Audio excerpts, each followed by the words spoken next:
बिस्मिल्लाहिर्रहमानिर्रहीम। अस्सलाम वालेकुम फ्रेंड्स, आज हम डिस्कस करेंगे इडिपस रेक्स प्ले है जो को सोफोक्लिस ने लिखा था। Written by 429 BCE। ये 429 BCE में लिखा गया और इसी इरा में ये पब्लिश किया गया। लिटरेरी पीरियड क्लासिकल पीरियड चल रहा था जब ये जो है परफॉर्म किया गया था प्ले। इस प्ले की जो सेटिंग है वो सिटी ऑफ थेबिस में है। तो दोस्तों अब हम इसकी स्टोरी की तरफ चलते हैं। इडिपस रेक्स की सिटी ऑफ थेबिस में एक बीमारी जो है वो फैल जाती है जिससे वहाँ के लोग मरना शुरू हो जाते हैं और बच्चे जन्म लेते ही उनकी माएँ मर जाती हैं। तो दोस्तों उस टाइम में कुछ लोग जो हैं, कुछ पुजारी जो है वो इडिपस के पास आते हैं। इडिपस जो होता है वो सिटी ऑफ थेबिस का किंग होता है। वो इसके पास आते हैं अपनी इस वबा के मसले मसाइल डिस्कस करने के लिए। तो इडिपस जो है वो उनके आने से पहले ही क्रियोन को जो है वो गॉड अपोलो के पास भेज देता है। तो क्रियोन जो है वो उसका ब्रदर इन लॉ है, साला है, ठीक है। वो उसको गॉड अपोलो के पास भेजता है ताकि वो गॉड अपोलो से पूछ सके कि इस वबा से कैसे छुटकारा पाया जा सकता है। तो गॉड अपोलो क्रियोन को सजेस्ट करता है कि जो लियस था वो सिटी ऑफ थेबिस का पहला किंग था, उसका दोस्तों मर्डर हो गया। वो स्टोरी मैं आपको आगे बताती हूँ कि कैसे हुआ। तो वो गॉड अपोलो जो है वो क्रियोन से कहता है कि आप पहले जाओ और लियस के मर्डर को ढूंढो, फिर ये विवाह जो है ये खुद ब खुद ख़त्म हो जाएगी। तो दोस्तों जो अपोलो है, जो क्रियोन है, वो अपोलो से मिलने के बाद इडिपस के पास आता है और आकर उसे कहता है। तो दोस्तों क्रियोन इडिपस को आके बताता है कि गॉड अपोलो ने कहा है कि आप लियस के जो मर्डर है उसको ढूंढो, फिर ये बीमारी जो है ये ख़त्म हो जाएगी। तो इडिपस जो है वो ऐलान कर देता है कि जल्द से जल्द लियस के मर्डर को ढूंढा जाए और उसे मेरे पास लाया जाए। तो दोस्तों इसका इडिपस का बैकग्राउंड थोड़ा सा देख लेते हैं क्या था। इडिपस जो है वो एक पहाड़ों में एक चिरावा को, गिदड़िए को मिलता है। तो वो उसको दूसरे एरिए के किंग और उसको दे देता है, क्वीन को। एक जो चिरावा होता है ना वो इडिपस को दे देता है। तो इडिपस को एक नजूमी बताता है कि तुम अपने बाप का कत्ल कर दोगे और अपनी माँ से शादी कर लोगे। तो इसी डर की वजह से इडिपस अपनी जो किंगडम होती है उसको छोड़ के इधर आ जाता है और रास्ते में वो उसकी कुछ लोगों से लड़ाई हो जाती है।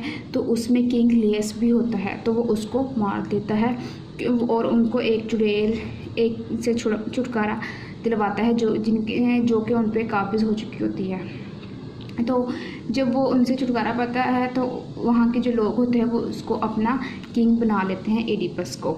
लेकिन इडिपस को नहीं पता कि उसने किंग लियस को मारा है, क्योंकि वहाँ पे बहुत सारे लोगों को वो मारता है जिनमें किंग लियस भी शामिल होता है।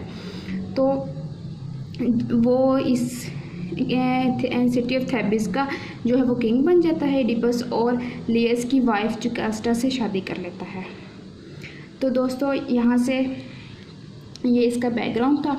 तो इडिपस को जो है वो कहा जाता है कि तो दोस्तों इडिपस को टायर्सियस के पास बुलाया जाता है। ये एक ब्लाइंड नजूमी होता है कि तुम इससे पता लगवाओ कि कि लियस का मर्डर किसने किया है और क्या स्टोरी है। तो ये टायर्सियस के पास जाता है। तो दोस्तों टायर्सियस को सारी स्टोरी का पता होता है, उसको इसकी हकीकत का पता होता है। वो बताने से इनकार कर देता है, वो कहता है कि मैं कुछ नहीं बताऊँगा। तो इडिपस को बहुत ज़्यादा गुस्सा आता है। वो टायर्सियस क्रियोन को कहता है कि तुम दोनों मिले हुए हो, तुम दोनों मेरा तख्ता उल्टना चाहते हो और मैं तुम दोनों को ऐसा नहीं करने दूँगा। तो इसी टाइम में दोस्तों वहाँ एक ओल्ड मैसेंजर आता है जो कि इडिपस को आकर कहता है कि तुम्हारा बूढ़ा वालिद जो है वो मर चुका है। तो इडिपस को ये जानकर बहुत खुशी होती है कि उसका जो वालिद है वो एक नेचुरल मौत मरा है और उसने उसको नहीं मारा। तो उसी टाइम लेकिन उसको फिर टेंशन होती है कि उसकी माँ अभी ज़िंदा है और नजूमी ने इसको कहा था कि तुम अपने बाप को मार के अपनी माँ से शादी कर लोगे। तो दोस्तों तभी ओल्ड मैसेंजर उसको बताता है कि तुम परेशान ना हो, वो तुम्हारे असल माँ बाप नहीं थे। तुम्हें एक गदड़िए ने, एक चिरावा ने जो है वो जंगल से उठा के किंग और क्वीन को दिया था एज अ गिफ्ट। तो इस तरह से इडिपस और भी ज़्यादा परेशान हो जाता है कि फिर मेरे माँ बाप कौन है, मैं कहाँ से आया हूँ, मुझे किसने बर्थ दी। उसके माइंड में बहुत ज़्यादा क्वेश्चंस दोस्तों आना शुरू हो जाते हैं। तो इडिपस को बहुत ज़्यादा गुस्सा आता है टायरसिस क्रेओन पे, और वो जोकास्टा से कहता है कि मैं क्रेओन को मार दूंगा या मैं इसको इस इलाके से निकाल दूंगा। तो जोकास्टा जो है वो अपने भाई से बहुत प्यार करती है और उसको बहुत मासूम समझती है। तो वो उसको इडिपस से रिक्वेस्ट करती है कि तुम इसको इस इलाके से निकाल दो लेकिन मारना मत। तो इडिपस जो है वो ऐसा ही करता है, इसको अपने इलाके से निकाल देता है। तो दोस्तों फिर जोकास्टा जो है वो इडिपस को बताती है कि तुम इन नजूमी की बातों पर यकीन ना करो, इन्होंने मुझे भी कहा था कि तुम्हारा एक बेटा होगा, वो तुम्हारे हस्बैंड को मार देगा, किंग लियस को मार देगा और तुमसे शादी कर लेगा। लेकिन ऐसा नहीं हुआ, मैंने अपने बेटे को जंगल में फेंक दिया था, उसको वहाँ पे मार दिया था, और देखो मेरा हस्बैंड को तो किसी और ने मारा है, एक स्ट्रेंजर ने मारा है, हम उसको ढूंढते फिर रहे हैं और मेरी तो शादी तुमसे हो गई है। लेकिन इडिपस उस टाइम बहुत ज़्यादा परेशान होता है और वो टायरसिस को कहता है कि तुम मुझे सच बताओ क्या है, क्योंकि उसको पता है कि जो दूसरे किंगडम में रहते हैं वो उसके असल पेरेंट्स नहीं है। तो वो ये जानना चाहता है कि उसके असल पेरेंट्स कौन है और वो कहाँ से आया है। तो दोस्तों टायरसिस जो है उसको वो धमकी देता है, तो वो फिर जो है वो सच्चाई बता देता है। वो कहता है कि तुम जोकास्टा और लियस के ही बेटे हो और तुम्हें कुछ जब तुम पैदा हुए थे तब तुम्हें जंगल में फेंक दिया गया था और तुमने अपने बाप लियस को जो है वो उस जंग में मार दिया है, और जिससे तुमने शादी की है, जिससे तुम आजकल मैरिड हो, वो तुम्हारी वाइफ जोकास्टा जो है वो तुम्हारी मदर है। ये सुनकर इडिपस बहुत ज़्यादा परेशान हो जाता है, बहुत ज़्यादा गम से निढाल हो जाता है, अफसुर्दा हो जाता है कि ये मैंने क्या कर दिया।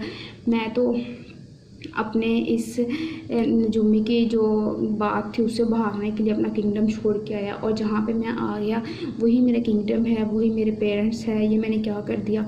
तो दोस्तों जोकास्टा जो है वो उसको जब सारी हकीकत का पता चलता है तो वो सुसाइड कर लेती है, और जो इडिपस जो होता है वो गम से निढाल इतना ज़्यादा होता है कि वो अपनी दोनों आंखें जो है वो बाहर निकाल लेता है। और उसके बाद जो क्रेओन होता है, जोकास्टा का जो भाई होता है ये वाला, ये इसको अपने इलाके से निकाल देता है, क्योंकि इन दोनों के दरम्यान तो पहले ही दुश्मनी पैदा हो गई, और ये जो है किंगडम का किंग बन जाता है। तो दोस्तों इसके साथ ही स्टोरी जो है वो एंड हो जाती है।